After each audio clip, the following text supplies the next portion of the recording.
শুরুতেই বলে রাখি, আমার বাবা একজন আমেরিকান সামরিক লোক ছিলেন। আমার বাবার কমান্ডার আমার কাছে এসে বললেন, আমরা চাই তুমি এই গ্রুপের অংশ হিসেবে কাজ করো এবং তোমার কাজ হবে নারীদেরকে ইসলামের চর্চা থেকে সরিয়ে আনা আর তাদেরকে স্বাধীনচেতা ও নারীবাদী হতে এবং মুক্ত জীবনযাপন করতে উৎসাহিত করা। কিন্তু সেটা করার জন্য আমাকে কোরআন পড়তে হয়েছিল, হাদিস পড়তে হয়েছিল এবং আমি পড়ে গেলাম কোরআনের প্রেমে। এক সন্ধ্যায় আমি বসেছিলাম একদল খ্রিস্টান, আসলে একদল ইহুদির সাথে, যারা আমাকে কোরআন ও হাদিস শেখাবে এবং শেখাবে কিভাবে এগুলোকে তুচ্ছ তাচ্ছিল্য করা যায়। আমি ভেবে দেখলাম, আমি যদি ঈসা আলাইহিস সালামের যুগের ইহুদি হতাম তাহলে আমাকে গ্রহণ করতে হতো ঈসা আলাইহিস, তাহলে আমি মুহাম্মদ সাল্লাল্লাহু আলাইহি ওয়াসাল্লামকে কিভাবে অস্বীকার করি? নিজের জীবন দিতে হলেও কি সেটা সম্ভব? যখন আমি কালিমা শাহাদাত পাঠ করলাম তখন আমার এমন একটা অনুভূতি হলো যেমনটা আমার কখনো হয়নি। যখন আমি বলছিলাম আশহাদু আন লা ইলাহা ইল্লাল্লাহ, যেন আমি আক্ষরিকভাবে যেন আমি জীবনে প্রথমবারের মতো শ্বাস নিলাম। আমি আমার বাবাকে কল করলাম, বাবা তখন জার্মানিতে ছিলেন। কল করে বললাম আমি মুসলিম হয়েছি। তিনি বললেন, ও আচ্ছা, আমি তোমাকে একটা টিকিট পাঠাচ্ছি, কালই তুমি একটা প্লেনে চড়ে জার্মানি রওনা দিবে। আমি বললাম আমি এটা ত্যাগ করতে পারবো না। তিনি বললেন, যদি তুমি টিকিট না নাও তাহলে আমার আর কোনো মেয়ে নেই, আমি মনে করবো তুমি মরে গেছো। তিনি আমাকে একটা ফেরারি গাড়ি কিনে দিলেন, বললেন তোমার হিজাব খুলে ফেললেই তুমি এই গাড়িটা পাবে। আসসালামু আলাইকুম বোন শরীফা কার্লো আল আন্দালুসিয়া, আমাদের ইন্টারভিউতে আপনাকে স্বাগতম। আমাদের আমন্ত্রণ গ্রহণের জন্য ধন্যবাদ। এটা দিয়ে শুরু করতে চাই যে শরীফা কার্লো আল আন্দালুসিয়া কি আপনার জীবন সম্পর্কে আমাদের সংক্ষেপে বলবেন কি? ওয়ালাইকুম সালাম ওয়া রাহমাতুল্লাহি ওয়া বারাকাতুহু। শুরুতেই বলে রাখি, আমার বাবা ছিলেন আমেরিকান সেনাবাহিনীতে আর আমার জন্ম হয়েছিল জার্মানি, এবং জার্মানি থেকে আমি বাবার সাথে সারা পৃথিবী ঘুরেছি। আসলে আমি 12 বছরে 13টা স্কুলে পড়েছিলাম। আমি মনে করি এভাবে বেড়ে ওঠার ফলে আমি নতুন নতুন ধ্যান ধারণার সাথে পরিচিত হয়েছি এবং বিভিন্ন সংস্কৃতিকে গ্রহণ করতে পেরেছি। তারপর আমি গিয়েছিলাম বিশ্ববিদ্যালয়ে এবং বিশ্ববিদ্যালয়ে যাওয়ার আগেই আমার ইসলামের পথে যাত্রা শুরু হয়েছিল। আমি কোর্স শুরু করেছিলাম আন্তর্জাতিক সম্পর্ক বিষয়। তারপর মুসলিম হওয়ার পর আমি কোর্সটা ছেড়ে দিই। আমি মুসলিম হয়েছিলাম 21 বছর বয়সে। তারপরে পড়াশোনা করি ইংলিশ নিয়ে। আমি বিজ্ঞানে আরেকটা স্নাতক ডিগ্রি সম্পন্ন করেছিলাম। মাস্টার্সে আমার বিষয় ছিল রচনা ও অলংকার শাস্ত্রে এবং আমি পিএইচডি করেছি কৃত্রিম বুদ্ধিমত্তার উপরে, কৃত্রিম বুদ্ধিমত্তার ভাষাগত দিক নিয়ে। তাছাড়াও আমি পড়াশোনা করেছি হিজাজ ও ইসলাম শিক্ষা বিষয়, যাতে আমি ইসলাম সম্পর্কে মানুষকে শিক্ষা দান করতে পারি এবং মানুষকে ইসলামের দাওয়াত দেওয়ার। হ্যাঁ, এই তো আমার জীবন। বিশ্বাসের দিক থেকে কেমন ছিল আপনার জীবন? কিসে বিশ্বাস করতেন আপনি? আমি লালিত পালিত হয়েছিলাম ক্যাথলিক হিসেবে। আমার বাবা একজন সাদার্ন ব্যাপটিস্ট আর আমার মা ছিলেন ক্যাথলিক, তাই তাদের বিয়েই হয়েছিল এই শর্ত সাপেক্ষে বাবা আমাদের ক্যাথলিক হিসেবে লালন পালন করবেন। এই হচ্ছে আমার বেড়ে ওঠার গল্প। বেড়ে উঠতে উঠতে আমি খ্রিস্টান ধর্মের বিভিন্ন ধর্ম সম্পর্কে জেনেছি। তারপর বলতে পারেন যে আমি ছিলাম খ্রিস্টান। আমি বিশ্বাস করতাম যে যিশু হচ্ছেন ঈশ্বর এবং ঈশ্বরের পুত্র, এবং যদি আমরা তাকে গ্রহণ না করি, যদি আমরা তার কাছে প্রার্থনা না করি, তাহলে আমরা নরকে যাব। অর্থাৎ সেটাই ছিল আমার মৌলিক বিশ্বাস। আমরা ছিলাম বেশ ধার্মিক এবং আমার পরিবার ছিল খুব রক্ষণশীল। সৃষ্টিকর্তার ধারণা সবসময় ভালো লাগতো আমার। একসময় বিশ্বাস সম্পর্কে আমার মধ্যে প্রশ্ন জাগতে শুরু করে এবং আমি একজন খ্রিস্টান যাজকের কাছেও গিয়েছিলাম, একজন ক্যাথলিক যাজক, এবং তাকে জিজ্ঞেস করেছিলাম ট্রিনিটির ধারণা সম্পর্কে, কারণ এই ব্যাপারটা ছিল খুবই অদ্ভুত এবং আমি এটা বুঝে উঠতে পারছিলাম না। আমি খুবই যুক্তিবাদী মানুষ, আমি বিচার করি বুদ্ধি দিয়ে, তাই ব্যাপারটা তিনি যেভাবে ব্যাখ্যা করলেন তা আমার কাছে আজব বলে মনে হলো। এটা বোঝা আর গ্রহণ করাটা আমার জন্য ছিল কঠিন, কিন্তু আমি আসলেই সৃষ্টিকর্তায় বিশ্বাস করতাম এবং আমার চারপাশে প্রত্যেকটা মানুষ বলছিল যে যিশুই ঈশ্বর, যিশু ঈশ্বরের পুত্র। এসব নিয়ে কাকে প্রশ্ন করব আমি? আসসালামু আলাইকুম প্রিয় ভাই ও বোনেরা, আমরা দেখেছি যে আমাদের দর্শকদের 80% মানুষজন আমাদের চ্যানেলে সাবস্ক্রাইব করেননি। আপনারা যেমনটি জানেন, আমরা একটি অলাভজনক প্রতিষ্ঠান আর আমরা আমাদের কোনো ভিডিওতে বিজ্ঞাপন চালাই না। টুয়ার্ডস ইটার্নিটি শুধু একটি ইউটিউব চ্যানেলই না, এটি একটি মাদ্রাসাও। এখানে আমরা চেষ্টা করি নিজেদের এবং যুব সমাজকে ইসলামী শিক্ষা দেওয়ার। আমাদের লক্ষ্যই হলো শুধু সত্যকে প্রচার করা। কাজটা ছোট হতে পারে, কিন্তু ইনশাআল্লাহ অনেকের জন্য এটি পথ চলার সহায়ক হবে। এখন সাবস্ক্রাইব বাটনে ক্লিক করুন এবং একসাথে পথ চলি অনন্তকালের দিকে। ইসলামকে হেয় করার উদ্দেশ্যে ধর্মশাস্ত্র নিয়ে পড়াশোনার মতো মারাত্মক একটা সিদ্ধান্ত আপনি কেন নিয়েছিলেন? আচ্ছা, বেশ, যখন করছিলাম তখন এটা আমার পর বিপজ্জনক বলে মনে হয়। আমি হাই স্কুল থাকাকালে আমার বাবার কমান্ডার একদিন আমাকে বললেন, দেখো, আমরা তোমার পরিবারকে চিনি, আমরা তোমার অবস্থানটা জানি, আমরা জানি যে তুমি বিতর্কে ভালো, তুমি মানুষের সাথে কথা বলতে পারো, তুমি মানুষকে বোঝাতে পারো, তোমার গ্রেড ভালো এবং তুমি একজন ভালো খ্রিস্টান। তাই আমরা চাই তুমি এই দলের অংশ হিসেবে কাজ করো। তোমার কাজ হবে মহিলাদেরকে ইসলামের চর্চা থেকে বিরত রাখা, মূলত তাদেরকে স্বাধীন চেতা এবং নারীবাদী হয়ে জীবনযাপনে উদ্বুদ্ধ করা। সুতরাং আমার মনোযোগ ছিল এসব মহিলাদের প্রতি। ইসলাম যে আসলে কি সে ব্যাপারে আমার কোনো ধারণাই ছিল না। তখন আমি ইসলাম সম্পর্কে সেভাবে পড়াশোনা করিনি কিংবা ইসলামকে জানিনি। স্কুলে কিছু ব্যাপারে আমাদের জানানো হতো। হাই স্কুলে আমাদের বইয়ে লেখা ছিল মোহাম্মদ ছিলেন একজন মৃগী রোগী আর তার খিঁচুনি দেখা দিত। তিনি মদ্যপান করতেন, এরকম ভয়ঙ্কর সব কথাবার্তা লেখা থাকতো যা মোটেই সত্য নয়। অর্থাৎ ইসলাম সম্পর্কে আমি আসলে কিছুই জানতাম না। আমি ভাবতাম মুসলিম নারীরা পশ্চাৎপদ, তারা সত্যিকারের জীবনের স্বাদ পায় না, এবং সেটাই অনুপ্রাণিত করেছিল আমাকে। আমি তাদের সমস্যার সমাধান করতে চেয়েছিলাম। ওরা জানতো যে ইসলামের পথ থেকে মানুষকে বিচ্যুত করা খুবই কঠিন, কিন্তু তাদেরকে দুর্বল মুসলিমে পরিণত করাটা সহজ। আমার মনে আছে একবার আমি এক জেনারেলের মেয়ের সাথে কথা বলছিলাম। তখন 70-এর দশক। ইরানিরা আমেরিকান দূতাবাস দখল করে রেখেছে আর আমেরিকানদের আটক রেখেছে। কেন আমাদের বাবারা ওখানে গিয়ে ওদের সবাইকে শেষ করে দিচ্ছে না? মেয়েটা বলল, আমি আমার বাবাকে গতরাতে এই একই প্রশ্ন করেছিলাম। উত্তরে যা তিনি বলেছিলেন তা হচ্ছে, বেশিরভাগ মানুষের মৃত্যুর ভয় আছে, বিনাশের ভয় আছে, যে ভয়কে কাজে লাগিয়ে তাদের নিয়ন্ত্রণে রাখা যায়, এবং আমেরিকা তাদেরকে এভাবেই নিয়ন্ত্রণ করে। কিন্তু মানুষ যখন ইসলাম চর্চা করে তখন তাদের কোনো মৃত্যুর ভয় থাকে না। আমার মনে আছে পরবর্তীতে যখন আমি মুসলিম হলাম তখন আমার মনে হয়েছিল, ও এবার আমি বুঝতে ওই পেরেছি। সংগঠনে অংশগ্রহণের সময় আপনি কি ধরনের বিপজ্জনক পরিস্থিতির মুখোমুখি হয়েছিলেন এবং কিভাবে সেসব পরিস্থিতির মোকাবেলা করেছিলেন? যেমনটা আমি আগেই বলেছি, আমি কোনো বিপদের মোকাবিলা করিনি, এমনকি ওদের সাথে আমার আলোচনা কোনো সিদ্ধান্তেই গড়ায়নি। আমি ছিলাম বিশ্ববিদ্যালয়ের 3য় বর্ষে, এবং আমি বিশ্ববিদ্যালয়ে থাকাকালে আমি সন্ধ্যায় ইসলাম সম্পর্কে পড়াশোনা করছিলাম। দিনের বেলায় স্বাভাবিকভাবেই ক্লাসে যাচ্ছিলাম, চলছিল আন্তর্জাতিক সম্পর্ক বিষয়ে পড়াশোনা। সন্ধ্যায় আমি বসছিলাম একদল খ্রিস্টানের সাথে, আসলে তারা বেশিরভাগই ছিল ইহুদি। ওখানে আমি মূলত শিখছিলাম কোরআন ও হাদিস জেনে কিভাবে সেগুলোকে তুচ্ছতাচ্ছিল্য করা যায়। কোরআন বলে কিভাবে পর্দা করতে হয়, কিভাবে বস্ত্র দিয়ে বক্ষদেশ আবৃত করতে হয়, কিভাবে মাথা ঢাকতে হবে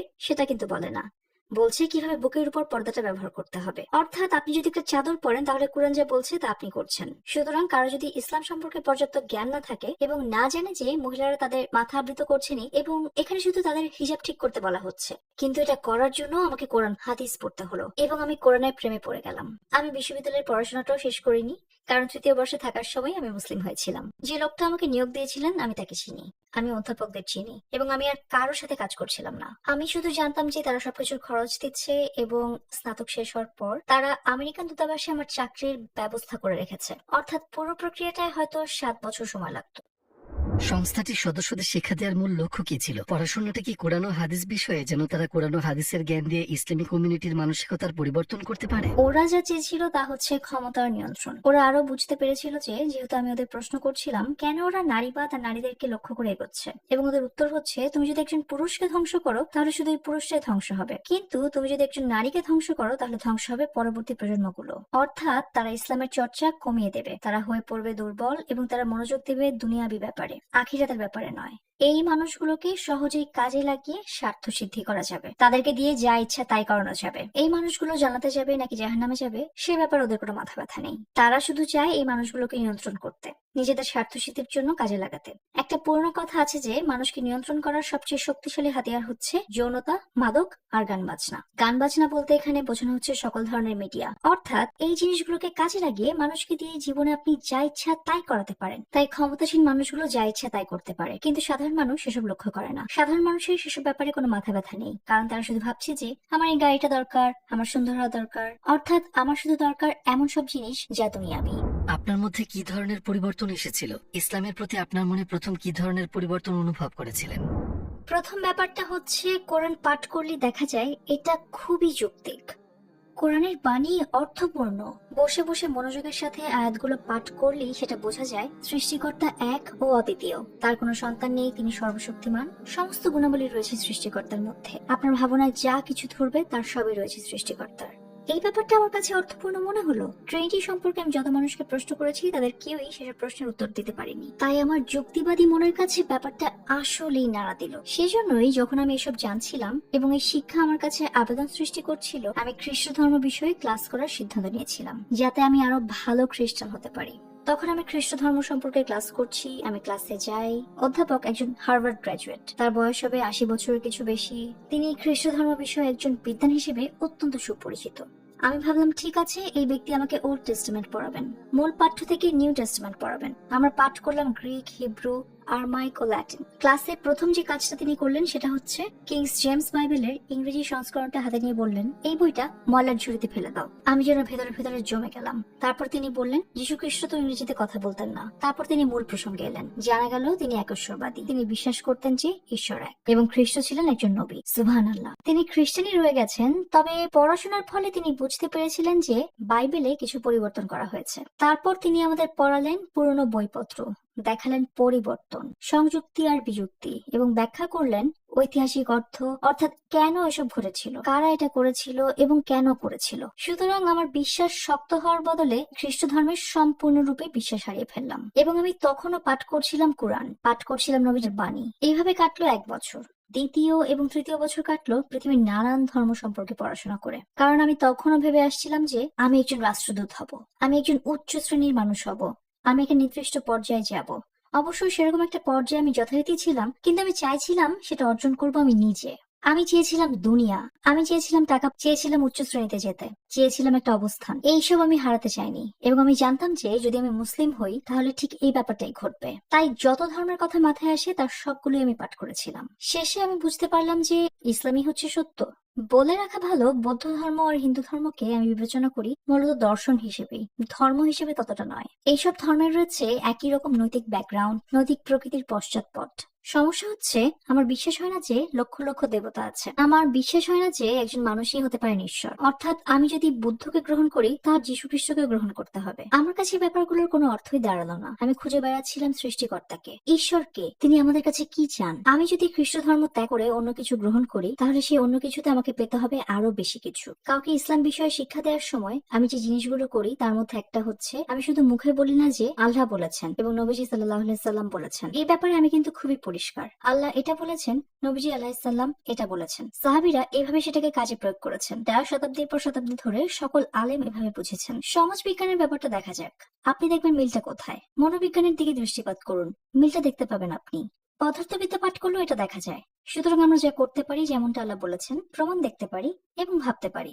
সেদিক থেকে এটা মানুষের কাছে যে শুধু এই জ্ঞানকে পরিষ্কার করে তোলে তাই নয়, এটা আমার নিজের মনকেও শক্ত করে। কারণ যেমনটা আমি বলেছি, আমি খুবই যৌক্তিক মানুষ। অনেক বছর ধরে অন্য ধর্ম পাঠ করে আপনি অনেক চেষ্টা করেছেন ইসলামে প্রবেশ না করার। অবশেষে আপনার মন কিভাবে বদলালো যার ফলে আপনি ইসলামে প্রবেশ করলেন? আমি বলবো সপ্তাহখানেকের মধ্যে, কারণ অনেক দিন আগের ব্যাপার হয় তারিখটা আমার সঠিকভাবে মনে নেই। যখন আমি ইসলাম গ্রহণ করলাম তার প্রায় সপ্তাহখানেক আগে আমি একটা স্বপ্ন দেখলাম, আমি ভয় দৌড়াচ্ছি, আমার পেছনে কিছু একটা আছে এবং সেটা খারাপ কিছু। আমি সেটা দেখতে পাচ্ছি না, আমি শুধু শুনতে পাচ্ছি। আমি জানি ওটা আমাকে ধাওয়া করছে, আমি জানি ওটা খারাপ কিছু এবং ওটা আমাকে শেষ করে দিতে চায়। তখন প্রচন্ড ভয়ে আমার ঘুম ভেঙে গেল। আমি কাতর ভাবে বললাম, হে ঈশ্বর, যিশু, মোহাম্মদ, বুদ্ধ, আপনারা যেই হন না কেন, আমি শুধু সত্য জানতে চাই। আমি জানতে চাই আপনারা কে। তার আগে আমি কোরআন পড়েছিলাম আসলে মুসলিম না হওয়ার উদ্দেশ্যে। আমি কোরআন ভালোবাসতাম, কিন্তু আমি ইসলাম চাইতাম না। ভাবতাম সবকিছু শেষ হয়ে যাবে ইসলাম গ্রহণ করলে। এই স্বপ্নের পর আমি সত্য জানতে চাইলাম। সুতরাং আমার অভিপ্রায় বদলে গেল পুরোপুরি। এই ঘটনার সপ্তাহখানেকের মধ্যে আমি বিশ্ববিদ্যালয় থেকে একজন শিক্ষার্থীর ফোন কল পেলাম। সে আমার ফোন নাম্বার কোথায় পেয়েছিল সেটা আল্লাহই জানেন। যেহেতু আমি মুসলিমদের দেখলেই প্রশ্ন করতাম, সে আমাকে বলল, এখানে একদল মানুষ এসেছেন, তারা মার্কিন যুক্তরাষ্ট্রে ঘুরছেন। আমি তাদেরকে আপনার সম্পর্কে বলেছি, তারা আপনার সঙ্গে দেখা করতে চান। আমি ওখানে গিয়ে মানুষগুলোর সাথে দেখা করতে রাজি হলাম। মাশাআল্লাহ, যে মানুষের সঙ্গে আমি কথা বললাম তার নাম নামাতুল্লাহ। তার বয়স হবে 80-র উপরে, দীর্ঘ সাদা দাড়ি, ধবধবে সাদা চুল, কিন্তু খুবই বুদ্ধিমান। আমি তাকে প্রশ্ন করলে তিনি বললেন, না, বাইবেলে এটা ওরা পরিবর্তন করেছিল, এই আসলে পরে যোগ করা হয় এবং ঘোষণা দেয়া হয়। এই কথাটা আমার অধ্যাপকও বলেছিলেন, এবং তারপরে ব্যাপারটা আমার মাথায় খেলে গেল। এটাই হচ্ছে সত্য। আমি বরাবর ব্যাপারটা এভাবে অস্বীকার করে যেতে পারি না। ব্যাপারটা এখন পরিষ্কার, এটা যৌক্তিক। ওই পর্যায়ে আমি ব্যাপারটা উপলব্ধি করলাম। আমি ভেবে দেখলাম, আমি যদি ঈসা আলাইহিসসালামের যুগের ইহুদি হতাম তাহলে আমাকে গ্রহণ করতে হতো ঈসা আলাইহিসসালামকে। তাহলে এখন আমি কিভাবে মুহাম্মদ সাল্লাল্লাহু আলাইহি ওয়াসাল্লামকে অস্বীকার করি? নিজের জীবন দিতে হলেও কি সেটা সম্ভব?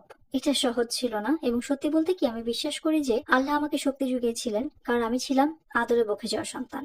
আমি এমন ছিলাম যে আমি শুধু বাবার কাছে গিয়ে বলতাম আমি এটা চাই সেটা চাই, আর বাবা বলতেন এই যে কার্ড, যাও নিয়ে যাও। সিদ্ধান্তটা সহজ ছিল না, কিন্তু আমি ভাবলাম সত্যকে আমি কিভাবে অস্বীকার করি। এটা ঠিক যে ইসলামের সবকিছুই আমি ব্যাখ্যা করতে পারি না, কিন্তু আমার শক্তি জোগাতে আল্লাহ আমাকে নিদর্শন দেখিয়ে যাচ্ছেন। আমি সত্যি বিশ্বাস করি যে আল্লাহ আপনাকে তখনই দেবেন যখন আপনার সেটি সত্যিকারের প্রয়োজন হবে। আপনার কালিমা শাহাদাত পাঠের মুহূর্তের কথা আমাদের বলবেন কি? কেমন লেগেছিল আপনার? রাতের শেষে, তখন ফজরের সময়, শায়েখ আমাকে বলছিলেন আমাদের নামাজ পড়তে হবে। সারা রাত ধরে আমি বেচারা বৃদ্ধ লোকটার সাথে কথা কাটাকাটি করেছিলাম। আল্লাহ তাকে জান্নাতুল ফেরদৌস দান করুন। তিনি বলেছিলেন আমাদের নামাজ পড়তে হবে, তবে আমি তোমাকে আমন্ত্রণ জানাচ্ছি মুসলিম হতে। এবং এই কথাগুলো আমার উপর গভীর প্রভাব ফেলেছিল, কারণ কেউ আমাকে কখনো মুসলিম হতে বলেনি। যদিও ব্যাপারটি নিয়ে আমি ভেবেছি, কেউ আমাকে কখনো মুসলিম হতে আমন্ত্রণ জানায়নি। হয়নি। এখন আমি মুসলিম হতে আমন্ত্রণ না জানিয়ে কারো কাছ থেকে বিদায় নিই না। যখনই তিনি আমাকে এই কথাগুলো বললেন, আমার মনের মধ্যে বলে উঠলো এটাই আমি চাই। তাই আলহামদুলিল্লাহ আমি তাকে হ্যাঁ বলে দিলাম।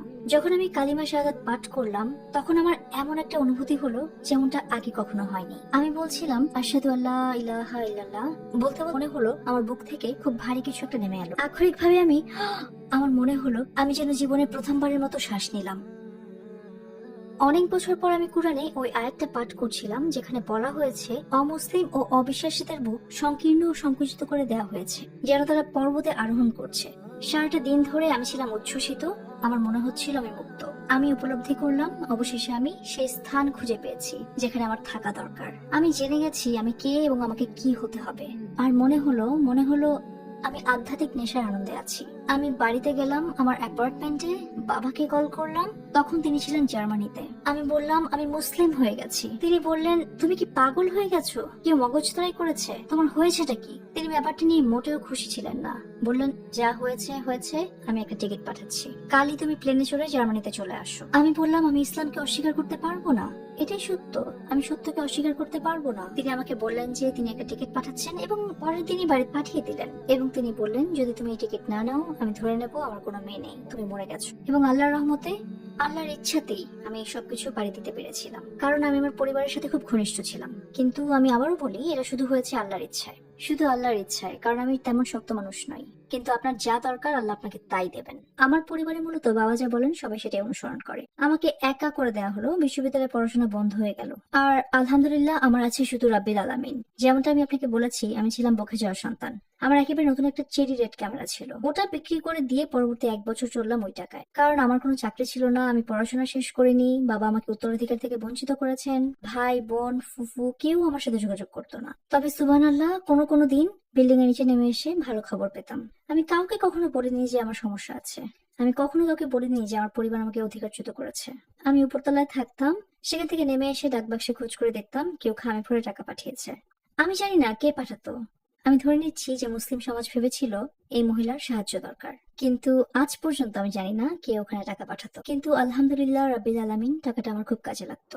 আপনি বিশ্ববিদ্যালয় থেকে বহিষ্কৃত হলেন কেন? যেদিন আমি মুসলিম হই সেদিন হিজাব পরেছিলাম। যখনই আমার অধ্যাপক আমাকে দেখলেন তিনি বলে উঠলেন করেছোটা কি তুমি? আমি ব্যাখ্যা করে বললাম যে আমি মুসলিম হয়েছি। আর তিনি বললেন তুমি কি বুঝতে পারছো তুমি কি সবকিছু হারিয়েছো?